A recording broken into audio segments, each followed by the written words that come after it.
It's the time of the year where we get back outside, we learn more indoors about our local environment, and get involved in the community, both kids, adults, families, and everything in between. And one of the greatest ways to find those sorts of events, games, and fun is with West Bloomfield Parks and Recreation. Joining us now on the program is their Executive Director, Kelly Hyer, on today's edition of the Splash Live. Kelly, thank you for being with us again. Oh, thanks for having me. Yeah, Good happy morning. to have you on. It's an action-packed time of the year for the West Bloomfield Parks and Recreation team, and now this is the time of the year where you start to get into a lot of the fun stuff outdoors also, and recently that began with Lily Pad Springs opening for the season. Always an exciting time of the year for your team. That's right, Tyler. We opened on Friday, and Mother Nature didn't exactly cooperate throughout the weekends, but we got in a couple of full, beautiful days. And yes, the Lily Pad Springs is now open through Labor Day, but you might want to check our hours on our schedule because until school gets out, we run a modified schedule. And then it is 3 sessions a day throughout the whole summer. And on Tuesdays, we do have added back our Twilight Tuesdays. And it's a really fun place to go, too, for families and for kids. This is an amenity that's pretty new to West Bloomfield Parks and kind of sets the tone for what you're looking to do at some other places throughout the community. We, of course, know that there's a bond issue coming up that may affect the Recreation Activity Center, but in particular, the one that's already in place and already has plans underway to move it forward is Pine Lake Park. Give us an update on that and where Pine Lake Park is at this time. Thanks for asking about that, Tyler. So Pine Lake Park, if for those viewers that haven't heard, we acquired that property through a lease with Bloomfield Hills Schools in October, and we dedicated that park then. And since then, we have moved forward with a draft master plan. The commission has seen the draft master plan, but we have yet to adopt it. So it includes a phased approach to developing that park. And that used to be a former elementary school. So it is a wide open space that had a parking lot that needed a little love. So we are moving forward with adding some striping to that and making it a little bit more noticeable on how to use that traffic pattern there. And then from there, we've also maintained the baseball field that's currently being used by a local baseball group. But as far as our master plan goes, we have a really cool approach to making a family-friendly pocket park, a neighborhood park, and it is going to include walking trails, playground, basketball, pickleball, and some of those tennis court amenities that they are used to right now, the neighborhood.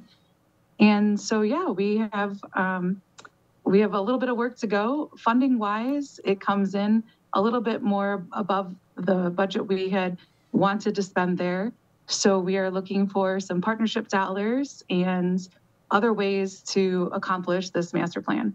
And we know that in the past, Kelly, fairly recently, you did bring out a survey to the community to kind of gauge what they were looking for in a new park, because so many of our parks in our local area have similar amenities with their own kind of special twist to it, whether it's Drake Sports Park and all of its sports facilities, and Marshbank Park and all of its open green space, and of course the concert hill. So what from that survey did your team learn about what was desired in this part of the community with Pine Lake Park? Well, first of all, yes, you hit it right on the head. As regards to engaging the neighborhood, we wanted to make sure that we heard from the neighbors and got support from the neighborhood because they can access that park from 2 of the neighborhoods, and they've been used to that over the years, accessing the former elementary school area. So we were not surprised by the feedback. We had over 300 respondents, and the number one amenity was walking trail, which again, we're not surprised because that shows up consistently in all of our surveys. The next thing was our playgrounds and keeping the woodlands and the spaces, the meadow spaces. And then tied, I would say for third would be some of the sport court amenities, such as the basketball, pickleball, tennis ball. More information can be found on Pine Lake Park by visiting wbparks.org. You can also keep up to date with everything happening in West Bloomfield Parks on their Facebook page at WB Parks as well. Joining us on the Splash Live is their Executive Director, Kelly Hyer, as we talk about the latest with West Bloomfield Parks all across the board. And as we are really getting into the the thick of the summer seasons. We're approaching the first official day of summer in late June. This is the time of the year where events sort of really ramp up for West Bloomfield Parks in a variety of capacities because everybody's looking for activities. The kids are out of school. Parents are looking for ways to engage their kids in activity and in learning when they're not in the classroom every single day. But then you still have the adults and you have the seniors that are looking for ways to get active when it's nice outside and we have all this beautiful weather and all these beautiful parks as well. So when you get to this time of the year, how do you ensure that these programs are variable enough that anybody that comes into our community and certainly anybody that lives in our community can have a lot of fun and many learning opportunities over the summer? Well, that's a big question there, but we make sure that we're putting out there programs that people are traditionally used to, as well as hearing from their survey feedback and adjusting accordingly. And we try to make sure that there's a blend of things that if families just want to use our parks and facilities, that there is some passive recreation that happens. So our parks and trails are open dawn to dusk. As far as our programmed activities, we make sure that we are offering things daytime, weekday evenings, and throughout the weekend. So depending on your schedule, hopefully there's something for everyone. We also make sure that we have definitely a family friendly vibe. So people that want to come out with the entire family versus a more individualized experience. So you're right, Tyler, we have a full slate of things happening this summertime. And the best way to stay up to date is through our activity guide or our website.